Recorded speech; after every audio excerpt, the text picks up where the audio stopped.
Good morning guys. So ako'y nakapunta na ng palengke ngayong maaga. So maaga ako nagpunta ng palengke ngayon kasi hindi na ako nakatulog kanina dahil nga ang nanay puyat dahil nga pinuyat tayo ng aking ina at hindi na rin ako nakatulog nung kasi bandang alauna.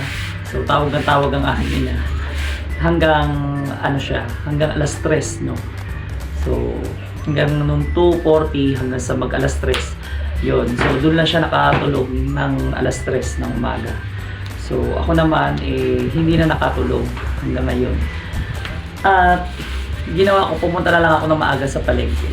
So bumili ako ng gulay. Ayan, bumili ako ng toge. So yung ilang pirasong longganisa at saka yung sahog. Gulay tayo ngayon. And binili ko na rin si nanay ng prutas at saka si tatay. So mangga milon.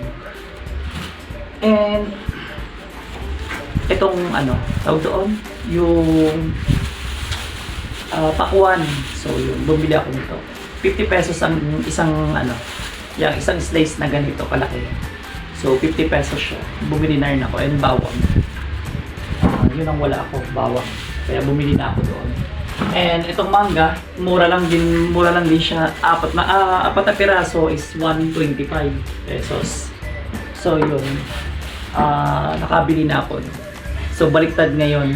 Kung una naasikaso ko muna si nanay bago ako pumunta ng palengke. So ngayon dahil tulog ang aking ina, maaga naman ako pumunta ng palengke at ngayon pala so laki ng eyebags ko guys. So yan, wala akong tulog. And buti na lang ang tatay nakatulog. Ayan. And nagising din ang tatay ng maaga din. So ngayon magpe-prepare muna tayo ng tanghalian. Maaga rin tayo magluluto. So inaantay ko lang din magising ang nanay kasi puyat nga siya. So dahil na tawag siya ng tawag. Una tinatawag niya si tatay, sunod naman ako. And so yun na, nagising ako hanggang sa pagtingin ko nga ang nanay ko nga gising. So ayun. Check natin si nanay ngayon. And aking ina still still natutulog pa din.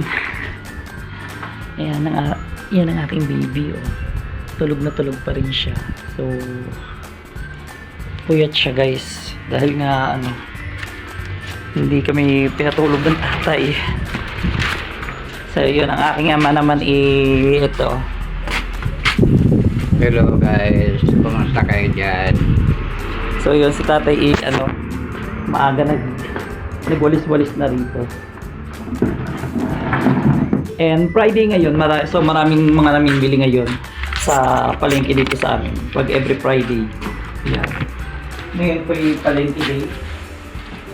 Ilalatag ko lang din yung yung higaan ng nanay dito. Iaayos ko lang para mamaya pag-gising siya. At bago ko ilabas dito, maayos na yung kanyang higaan. And mag-prepare na din ako ng ulam namin yung panghalian. Ay, naku, Diyos ko. So, sa nagtatanong guys, kung anong sakit ng aking ina. Ang sakit ko ng aking ina ay may Alzheimer ang aking ina. And high blood. Ayun. So, kaya siya 3 beses na mild stroke kasi ang aking ina nga po ay mataas lagi ang dugo. So, kaya nagme-maintenance siya. So, yun ang sakit ng aking ina. And may sakit sa bato ang nanay. And ayun nga, sa mga followers ko lagi nagtatanong kung may kapatid ako. Siyam po kami magkakapatid. Ayan, siyam. Tapos 4 kaming lalaki and 5 babae. So, ang mga kapatid ko po kasi guys is may mga pamilya na. So, and malalayo din sila nakatira sa iba't ibang lugar. Kaya ako lang din ang napag-iwanan sa aking mga magulang. So, ako naman ang single. So, ako nag-aalaga sa aking mga magulang.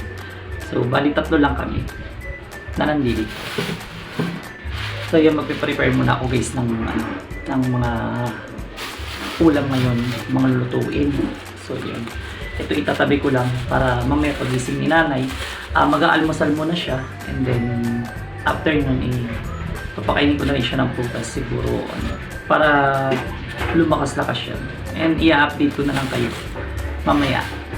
So, ingat pa kayong lahat guys. Ito po ang buhay na may alagang ina. Sa muli, paalam. Thank you so much guys. And sa mga hindi pa nakapollow, don't forget na i-follow niyo po kami. And sa aking YT account, ayan, please subscribe my YT account. Buhay na may alagang ina vlogs. Thank you so much guys. Bye bye.